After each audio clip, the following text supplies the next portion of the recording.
Canto 3. The House of the Spirit and the New Creation.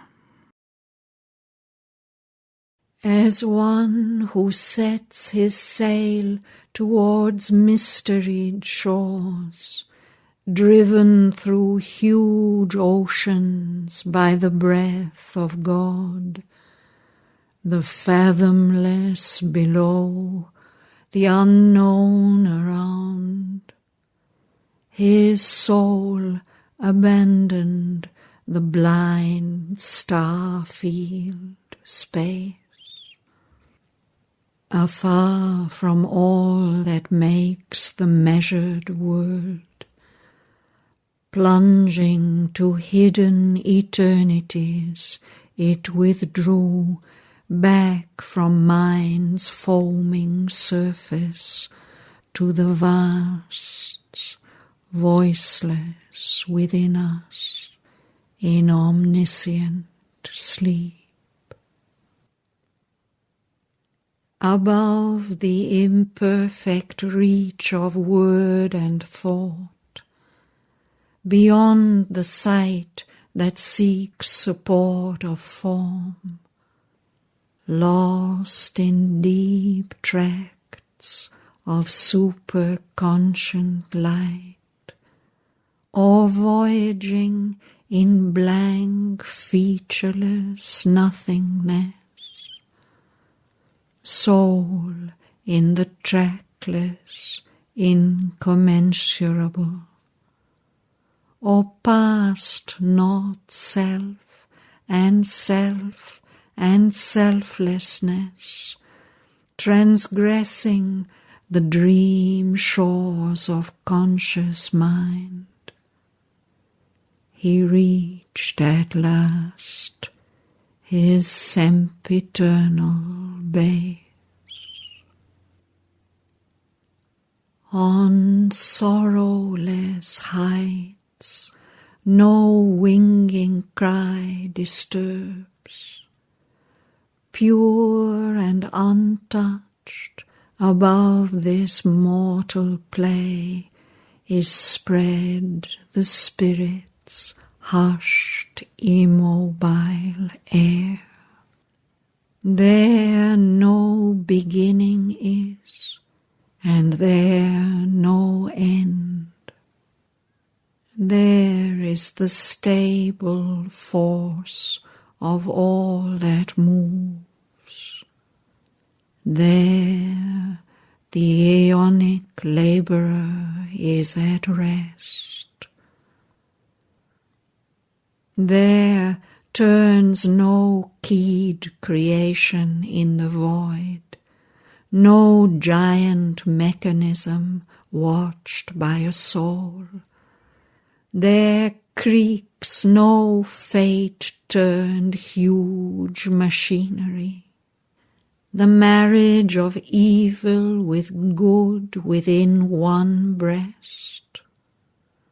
The clash of strife in the very clasp of love. The dangerous pain of life's experiment in the values of inconsequence and chance. The peril of mind's gamble throwing our lives as stake in a wager of indifferent gods. And the shifting lights and shadows of the idea falling upon the surface consciousness, and in the dream of a mute witness soul, creating the error of a half-seen world, where knowledge is a seeking ignorance, life's steps a stumbling series without sweet. Its aspect of fortuitous design, its equal measure of the true and false, in that immobile and immutable realm find no access, no cause, no right to live. There only reigns the Spirit's motionless power, poised in itself through still eternity, and its omniscient and omnipotent peace. Thought clashes not with thought, and truth with truth. There is no war of right with rival right. There are no stumbling and half-seeing lives passing from chance to unexpected chance. No suffering of hearts compelled to beat in bodies of the inert inconscience make.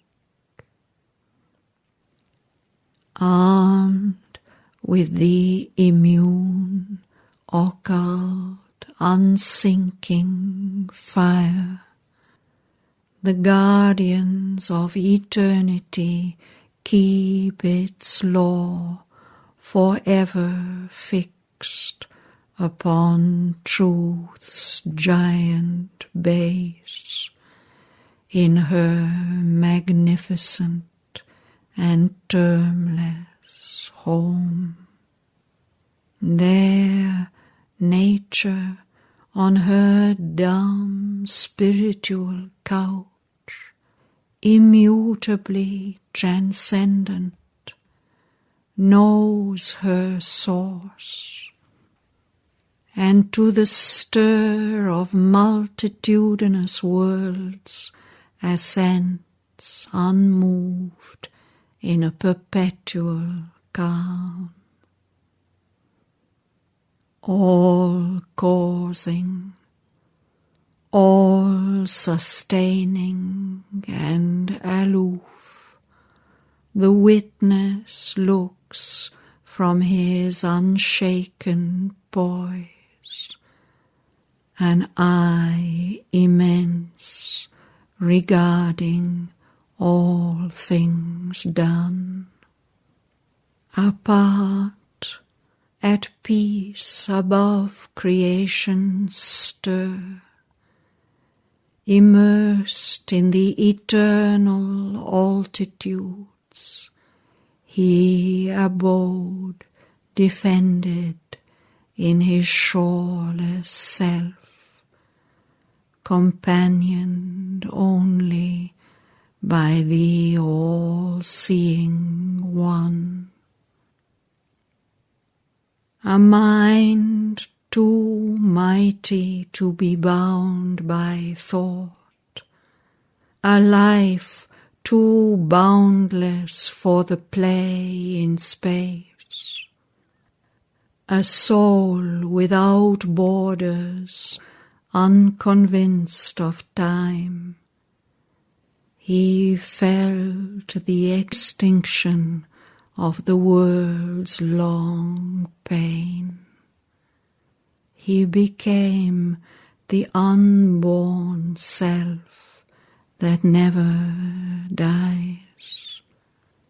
He joined the sessions of infinity. On the cosmic murmur, primal loneliness fell. Annulled was the contact formed with time-born things. Empty grew nature's wide community. All things were brought back to their formless seed. The world was silent for a cyclic hour. Although the afflicted nature he had left maintained beneath him her broad numberless fields, her enormous act receding failed remote, as if a soulless dream at last had ceased. No voice came down from the high silences, none answered from her desolate solitudes. A stillness of cessation reigned, the wide immortal hush before the gods are born.